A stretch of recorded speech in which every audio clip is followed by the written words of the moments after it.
Double A बेहतर news में आप सभी का स्वागत है।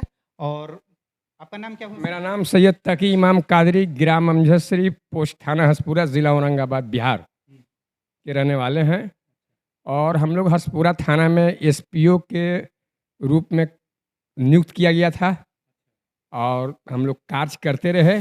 सराहनीय कार्य हम लोग का रहा और जो गोपनीय कार्य था वो करते रहे सरकार का। लेकिन हम लोग 13, 14, 15 तक कार्य जम करके किया। उसके बाद आपके एक बैग आ गया कि आप लोग का कोई काम अब नहीं है। हम लोग का भविष्य भी खराब हो गया, एज भी एक्सपायर कर गया। समझा, जो सरकार इस पर ध्यान नहीं दे रही है। कई एसपीओ जो थे बेचारे शहीद भी हो गए। कितना लोग इसमें मतलब लमसम पूरे बिहार में हम लोग 7, 7,500 बहाल थे।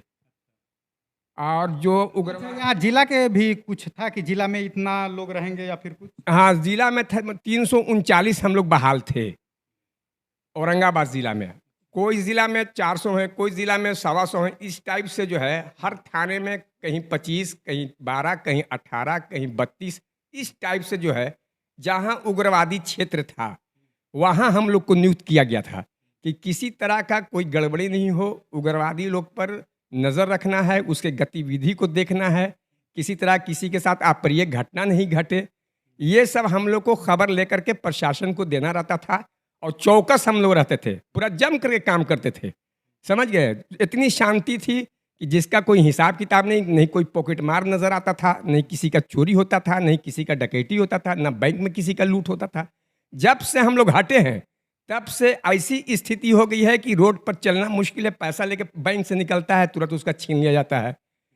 सोने का चैन पहन के जा रहा है, गला से नोच लेके भाग जा रहा है। तो इस पर सरकार का कोई ध्यान नहीं है। शराब ही पर अब लेके चलिए, अगर हम लोग बहाल होते तो एक दिन में पूरे बिहार का शराब जो है बंद हो जाता, ताकि हम लोग जान रहे कि कौन शराब बेचने वाला है, कौन शराब बेचता है, कौन शराब। अच्छा, ये तो आप बताएं, हर एक थाना में मतलब वो चौकीदार जो रहते हैं गांव के पंचायत पे रहते हैं, कैसे रहते हैं? हाँ, चौकीदार जो है पंचायत पर हैं। तो वो लोग भी तो गांव के हैं। वे लोग जब गांव के हैं तो दारू नहीं अच्छी तरीका से बंद करवा पा रहे हैं, तो आप कैसे बंद करवा? नहीं, वो चौकीदार का जो चौकीदार बहुत रिटायर कर गए, फिर चौकीदार की बहाली नहीं हुई। उसके बाद चौकीदार की जगह पर हम ही लोग चौकीदार का काम करते थे। कोई थाना में तो 4 ठो 3 ठो तो चौकीदार बच रहा है, जहाँ 25 थे वहाँ 3 बच रहे हैं। वो 3 इतना बड़ा 14 पंचायत को कैसे कंट्रोल कर सकते हैं? नहीं कंट्रोल कर पाएंगे। थाना के प्रभारी से तो कंट्रोल नहीं हो रहा, तो चौकीदार से क्या कंट्रोल होगा?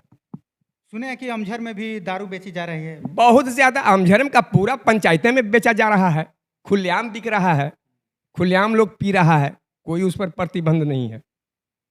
प्रतिबंध तो सरकार की तरफ से लगाया गया। बंद सरकार की तरफ से है ना, इधर कोई प्रतिबंध नहीं ना है। अगर हम लोग रहते तो उसको रोकते, हम लोग पकड़वाते, उसको जेल भेजवाते, उसको पनिशमेंट दिलवाते। जो प्रशासन है वो मतलब दारू पे क्या ध्यान नहीं दे रही है या फिर कोई ध्यान अगर देता तो बंद नहीं हो जाता। ध्यान ही देता। महल मतलब न्यूज में आते रहता है कि यहाँ इतना लीटर दारू पकड़ाया, इतना पकड़ाया। इतना पकड़ाया, बिल्कुल बिल्कुल। और ऐसे अगर हम लोग रहते तो हम लोग नजर रखते, आने ही नहीं देते, अपने क्षेत्र में घुसने ही नहीं देते हम लोग। चलिए, इनका कुछ जॉब के लिए मांग है और तो इनका जॉब के बारे में मुझे कुछ भी विशेष पता नहीं है। आगे के न्यूज पे बने रहें।